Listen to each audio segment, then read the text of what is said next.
வார விடுமுறையில் சொந்த ஊர் சென்று சென்னை திரும்புவதற்கு வசதியாக சிறப்பு ரயில்கள் இயக்கப்படும் என தெற்கு ரயில்வே அறிவித்துள்ளது. அதன்படி நாகர்கோவிலில் இன்று இரவு 11:15 மணிக்கு புறப்படும் நாகர்கோவில் தாம்பரம் ஆதி விரைவு ரயில் நாளை காலை 11:15 மணிக்கு தாம்பரம் வந்தடையும் என கூறப்பட்டுள்ளது.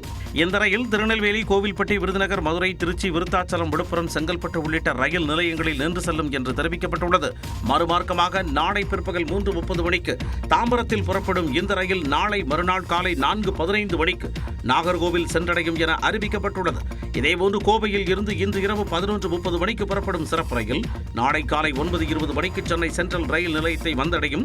மறுமார்க்கத்தில் நாளை பிற்பகல் 12:20 மணிக்கு சென்னை சென்ட்ரலில் புறப்படும் இந்த ரயில் அன்றிரவு 10:30 மணிக்கு கோவை சென்றடையும் என அறிவிக்கப்பட்டுள்ளது.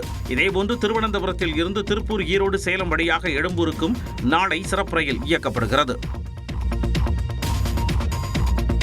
காஞ்சிபுரம் ஏகாம்பரநாதர் கோயிலின் புதிய தங்கத்தேரை சங்கரமடம் மடாதிபதி விஜேந்திர சரஸ்வதி சுவாமிகள் அறநிலையத்துறை அமைச்சர் சேகர்பாபுவிடம் ஒப்படைத்தார். பஞ்சபூத தலங்களில் நிலத்திற்கு உரியதாக கருதப்படும் காஞ்சிபுரம் ஏகாம்பரநாதர் கோயிலுக்காக 25 அடி உயரம், 13 அடி நீளம், 10 அடி அகலத்தில் புதிதாக தங்கத்தேர் செய்யப்பட்டது.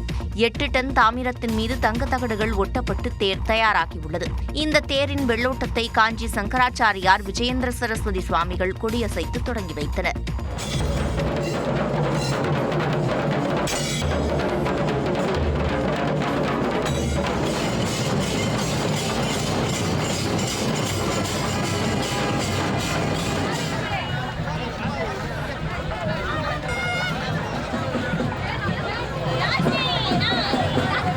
இந்த தேர் சங்கரமடத்தின் மடாதிபதி விஜயேந்திர சரஸ்வதி சுவாமிகள் முன்னிலையில் இந்து சமய அறநிலையத்துறை அமைச்சர் சேகர்பாபுவிடம் ஒப்படைக்கப்பட்டது.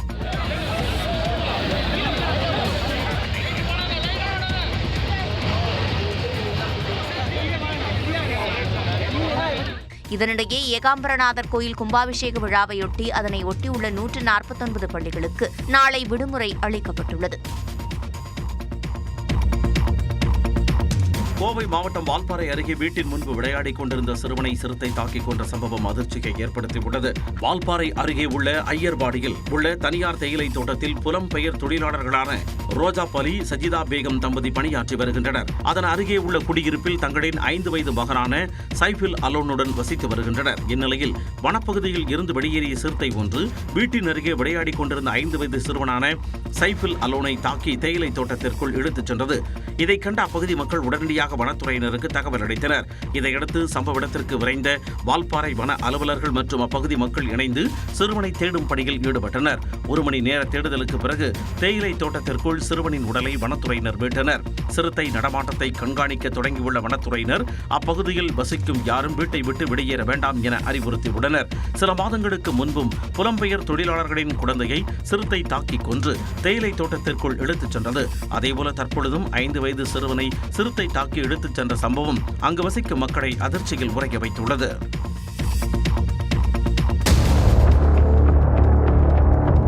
கும்பகோணம் அருகே பட்டீஸ்வரத்தில் சக மாணவர்கள் தாக்கியதில் படுகாயமடைந்த 12ஆம் வகுப்பு மாணவன் மூளைசாவு அடைந்ததாக கூறப்பட்ட நிலையில் உயிரிழந்து விட்டதாக காவல்துறையினர் தெரிவித்துள்ளனர். அறிஞர் அண்ணா மாதிரி அரசு மேல்நிலைப் பள்ளியில் +2 படித்து வந்த கவியரசன் என்ற மாணவனை அதே பள்ளியைச் சேர்ந்த 11ஆம் வகுப்பு மாணவர்கள் 15 பேர் தாக்கியதாக கூறப்படுகிறது. இதில் படுகாயமடைந்த கவியரசன் தனியார் மருத்துவமனையில் சிகிச்சை பெற்று வந்த நிலையில் மூளைசாவு அடைந்ததாக சனிக்கிழமையன்று தஞ்சாவூர் அரசு மருத்துவக் கல்லூரி மருத்துவமனைக்கு மாற்றப்பட்டார். இந்நிலையில் சிகிச்சை பலனின்றி மாணவன் அதிகாலை உயிரிழந்து விட்டதாக காவல்துறையினர் தெரிவித்தனர். இதை கேட்டு அதிர்ச்சி அடைந்த மாணவனின் பெற்றோர் மற்றும் உறவினர்கள் காவல்துறையினருடன் வாக்குவாதத்தில் ஈடுபட்டனர். எதையும் கூறாமல் காவல்துறையினர் மூடி மறைத்து வந்த நிலையில் திடீரென மாணவன் உயிரிழந்து விட்டதாக கூறுவதாக அவர்கள் குற்றம் சாட்டினர்.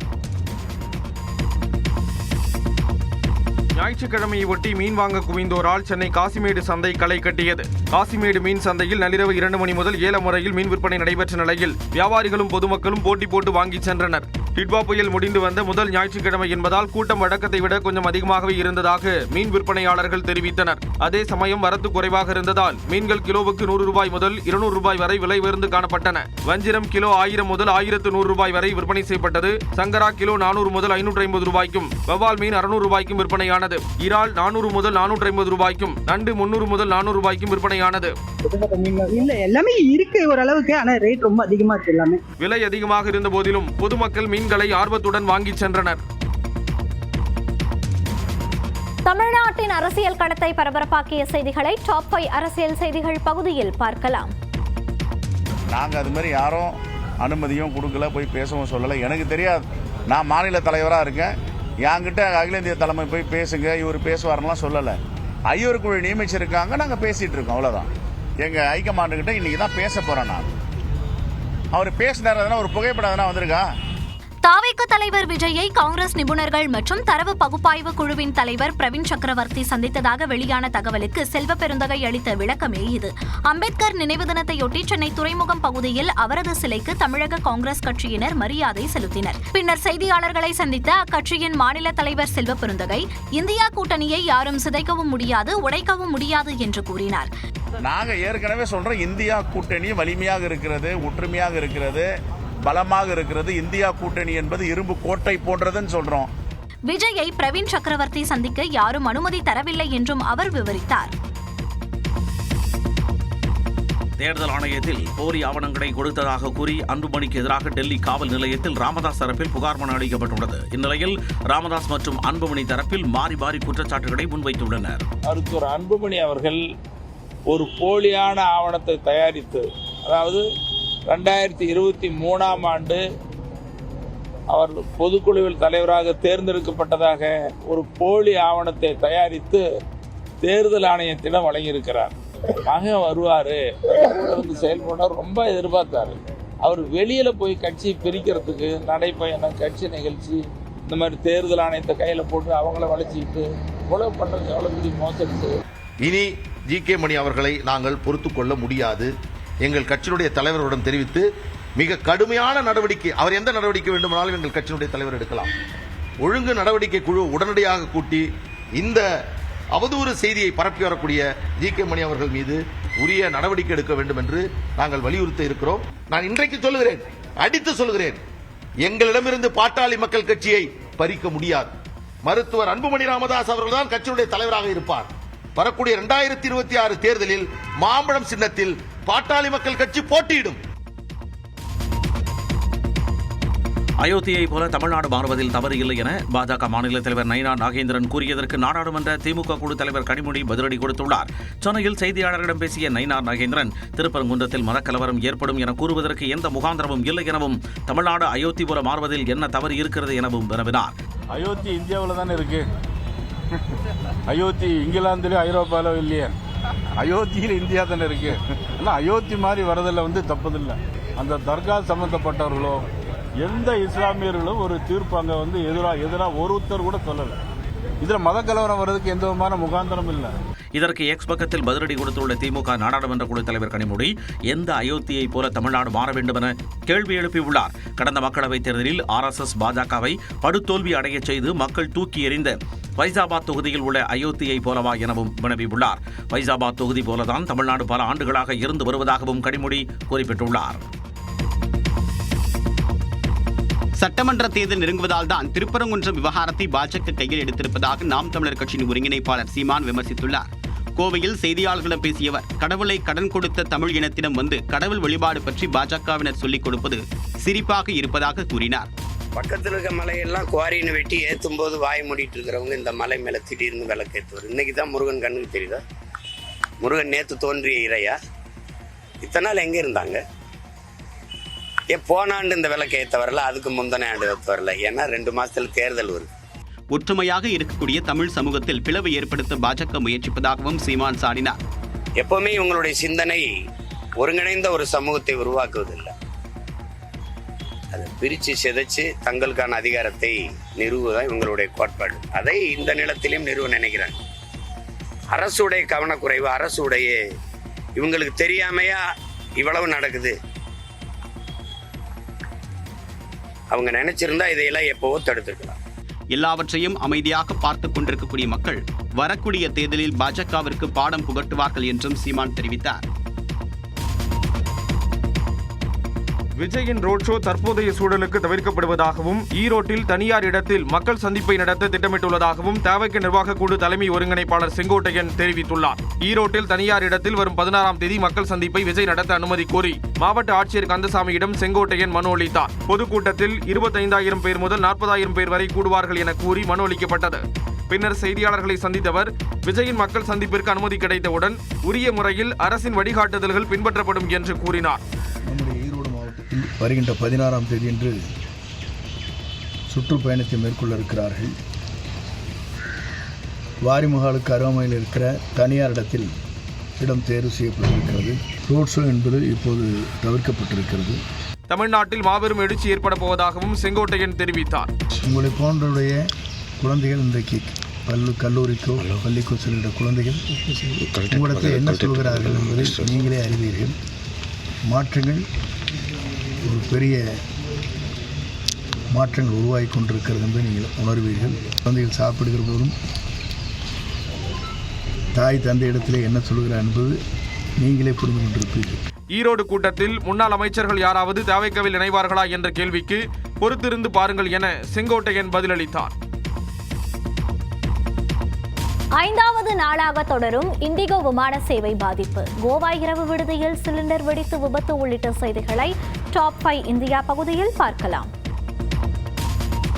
நாடு முழுவதும் இண்டிகோ விமான சேவை பாதிக்கப்பட்டதால் மாணவர்கள், புதுமண தம்பதிகள் என பல்வேறு தரப்பினரும் கடும் சிரமத்தை சந்தித்தனர். அசாம் மாநிலம் குவஹாத்தியில் ஸ்மார்ட் இந்தியா ஹேக்கத்தான் நடைபெற்று வருகிறது.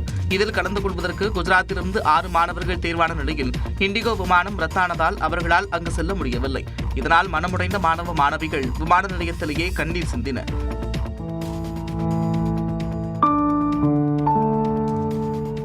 पूरा जो मेहनत थी, हमने पूरा 6-7 महीने जो प्रोजेक्ट के पीछे मेहनत की थी वो सारी वेस्ट हो गई है. मतलब अब हमारे पास कोई और वे नहीं है, वापस घर जाना पड़ रहा है. और ये अपॉर्चुनिटी बहुत कम बार मिलती है. मतलब कई बार तो बच्चों को 3-3 साल तक इसमें पार्ट लेना पड़ता है, लेकिन फिर भी वो सिलेक्ट नहीं होते हैं. हम पहले अटेम्प्ट में सिलेक्ट हो गए थे, लेकिन फ्लाइट डिले होने के कारण कैंसिल हो जाने के कारण जो है हम नहीं जा पा रहे हैं अभी. இதேபோன்று ஒடிஷா மாநிலம் புவனேஸ்வரில் திருமணமான புதுமண தம்பதி மேற்கு வங்கத்தில் நடைபெறவுள்ள தங்கள் வரவேற்பு நிகழ்ச்சியில் கலந்து கொள்ள முடியாமல் தவித்தனர். விமானங்கள் ரத்து செய்யப்பட்டதை அறிந்து திருமணம் முடிந்த கையோடு உடை கூட மாற்றாமல் புதுமண தம்பதி பதற்றத்துடன் விமான நிலையம் வந்தனர். அச்சப்பட்டபடியே அவர்களின் விமானமும் ரத்து செய்யப்பட்டதால் வரவேற்பு நிகழ்ச்சிக்கு எப்படி செல்வது என்று தெரியாமல் குழம்பி நிற்கின்றனர். நாடு முழுவதும் விமான கட்டணம் பல மடங்கு உயர்ந்துள்ள நிலையில் விமான கட்டணத்திற்கான உச்சவரம்பை மத்திய அரசு நிர்ணயித்துள்ளது. அதன்படி 500 கிலோமீட்டருக்குள் இயக்கப்படும் விமான பயணத்திற்கு அதிகபட்சமாக 7,500 ரூபாயும், 500 முதல் 1000 கிலோமீட்டருக்குள் இயக்கப்படும் விமானங்களுக்கு 12,000 ரூபாயும் வசூலிக்கலாம் என தெரிவிக்கப்பட்டுள்ளது. 1000 முதல் 1500 கிலோமீட்டர் தொலைவிற்கு 15,000 ரூபாயும், 1500 கிலோமீட்டருக்கு மேல் இயக்கப்படும் விமான பயணத்திற்கு 18,000 ரூபாய் வரை வசூலிக்கலாம் என்றும் விமான போக்குவரத்து துறை அமைச்சகம் உத்தரவிட்டுள்ளது. இந்த கட்டண வரம்பு பிசினஸ் கிளாஸ் எனப்படும் வசதியான பிரிவு டிக்கெட்டுகளுக்கு பொருந்தாது எனவும் தெரிவிக்கப்பட்டுள்ளது. புதிதாக பரிந்துரைக்கப்பட்ட கட்டண விதிகளை பின்பற்றாவிட்டால் கடும் நடவடிக்கை எடுக்கப்படும் எனவும் மத்திய விமான போக்குவரத்து அமைச்சகம் எச்சரிக்கை விடுத்துள்ளது. ரத்து செய்யப்பட்ட இண்டிகோ விமான பயணிகளின் கட்டணங்களை இன்றிரவு 8 மணிக்குள் வழங்க வேண்டும் என மத்திய அரசு கெடு விதித்துள்ளதை அடுத்து கடந்த வெள்ளிக்கிழமை முதல் வருகின்ற 15ஆம் தேதி வரை ரத்து செய்யப்பட்ட விமானங்களுக்கான கட்டணம் முழுமையாக திருப்பித் தரப்படும் என்று இண்டிகோ நிறுவனம் அறிவித்துள்ளது.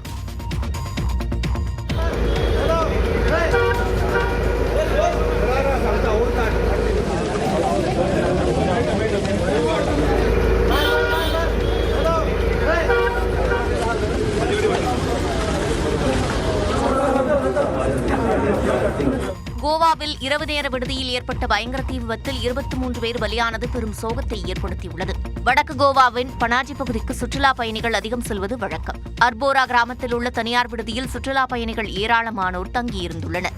இந்நிலையில் விடுதியின் சமையல் கூடத்தில் பயங்கர தீ விபத்து ஏற்பட்டதாக கூறப்படுகிறது. தொடர்ந்து அங்கிருந்த சிலிண்டர்கள் அடுத்தடுத்து வெடித்ததால் தீ பரவியுள்ளது. இந்த கோர சம்பவத்தில் 23 பேர் உயிரிழந்துள்ளனர். விபத்துக்கான காரணம் குறித்து காவல்துறையினர் விசாரணை நடத்தி வருகின்றனர். எதிர்பாராத அதிர்ச்சி சம்பவம் என கூறியுள்ள கோவா முதலமைச்சர் பிரமோத் சாவந்த், சட்டவிரோதமாக இரவு விடுதி செயல்பட்டிருந்தால் கடும் நடவடிக்கை எடுக்கப்படும் என தெரிவித்துள்ளார்.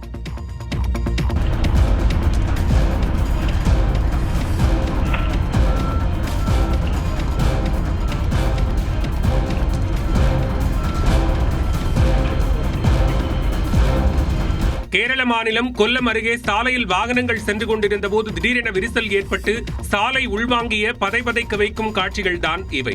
கொல்லம் மாவட்டம் கொட்டியம் அருகே மயிலக்கர பகுதியில் தேசிய நெடுஞ்சாலை பணிகள் இறுதிக்கட்டத்தை எட்டியுள்ளன. இந்நிலையில் அந்த பகுதியில் சாலையில் திடீரென அங்காங்கே பிளவு ஏற்பட்டு பெரிய பள்ளங்கள் உருவானதுடன் பக்கவாட்டு சுவர் இடிந்து விழுந்தது. அதேபோன்று அணுகு சாலையில் வாகனங்கள் சென்று கொண்டிருக்கும் போது திடீரென பள்ளங்கள் ஏற்பட்டன. அந்த வழியாக சென்று கொண்டிருந்த வாகனங்கள் ஆபத்தான நிலையில் சிக்கிக் கொண்டன.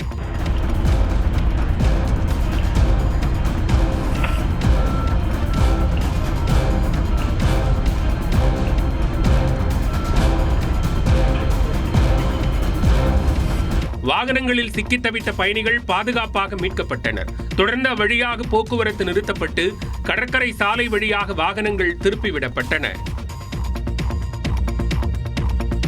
மந்தமான பொருளாதார வளர்ச்சியை இந்து மதத்துடன் தொடர்புபடுத்தி தொடர்ந்து கூறி வருவதாக பிரதமர் மோடி கண்டனம் தெரிவித்துள்ளார். டெல்லியில் நடைபெற்ற நிகழ்ச்சி ஒன்றில் பேசிய அவர், பல தசாப்தங்களாக இந்தியா மந்தமான பொருளாதார வளர்ச்சியை அடைந்த போது அது இந்து பொருளாதார வளர்ச்சி என நெடுங்காலமாக குறிப்பிடப்பட்டு வந்ததாக கூறினார். இந்தியா 2 முதல் 3% வளர்ச்சியை அடைந்த போது அவ்வாறு கூறப்பட்டது இந்து மதத்திற்கான இழுக்கு என்றும் பிரதமர் மோடி பேசினார். மெக்கலே கல்வி திட்டம் இந்தியர்கள் மனதில் அடிமைத்தனத்தை புகுத்தியதாக கூறிய பிரதமர் மோடி, வரும் 2035ஆம் ஆண்டில் மெக்கலே கல்வி திட்டம் 2 நூற்றாண்டுகளை நிறைவு செய்யும் என்றும் அதற்கு இன்னும் 10 ஆண்டுகள் எஞ்சியுள்ள நிலையில் அதற்குள் இந்தியர்களை ஆங்கிலேயர் ஆதிக்க மனப்பான்மையில் இருந்து விடுவிக்க வேண்டும் என்றார். हिंदू रेट ऑफ ग्रोथ कब कहा गया? जब भारत 2-3% की ग्रोथ के लिए तरस गया था. आपको क्या लगता है? உலக நாடுகள் பலவும் பொருளாதாரத்தில் பின்தங்கிய நிலையில் இந்தியா வளர்ச்சியின் பாதையில் சென்று கொண்டிருப்பதாகவும் பிரதமர் மோடி தெரிவித்தார். டாப் 5 பல்சுவை செய்திகளை பார்க்கலாம். தென்னாப்பிரிக்காவிற்கு எதிரான 3வது ஒருநாள் போட்டியில் வெற்றி பெற்ற இந்திய அணி ஒருநாள் தொடரை கைப்பற்றி அசத்தியுள்ளது. 2 டெஸ்ட், 3 ஒருநாள் மற்றும் 5 T20 போட்டிகள் கொண்ட தொடரில் விளையாட தென்னாப்பிரிக்க அணி இந்தியா வந்துள்ளது. டெஸ்ட் தொடரில் 2-0 என இந்தியாவை சொந்த மண்ணில் தென்னாப்பிரிக்கா வீழ்த்தியது. ஒருநாள் தொடரில் இரு அணிகளும் தலா ஒரு போட்டியில் வெற்றி பெற்றிருந்ததால் வெற்றியாளரை நிர்ணயிக்கும் 3வது போட்டி நேற்று விசாகப்பட்டினத்தில் நடைபெற்றது. முதலில் பேட்டிங் செய்த தென்னாப்பிரிக்க அணி டிகாக்கின் அதிரடி சதத்தால் 270 ரன்களை சேர்த்தது. இந்தியா தரப்பில் பிரசித் கிருஷ்ணா மற்றும் குல்தீப் யாதவ் தலா 4 விக்கெட்டுகளை வீழ்த்தினர். இதையடுத்து களமிறங்கிய இந்திய அணியில் தொடக்க வீரர்களான ஜெய்ஸ்வால் மற்றும் ரோஹித் சர்மா நங்கூரம் போல நிலைத்து நின்று விளையாடினர். இதனால் 61 பந்துகள் எஞ்சியிருந்த நிலையில் 271 ரன்களை எட்டிய இந்தியா 9 விக்கெட்டுகள் வித்தியாசத்தில் அபார வெற்றி பெற்றது.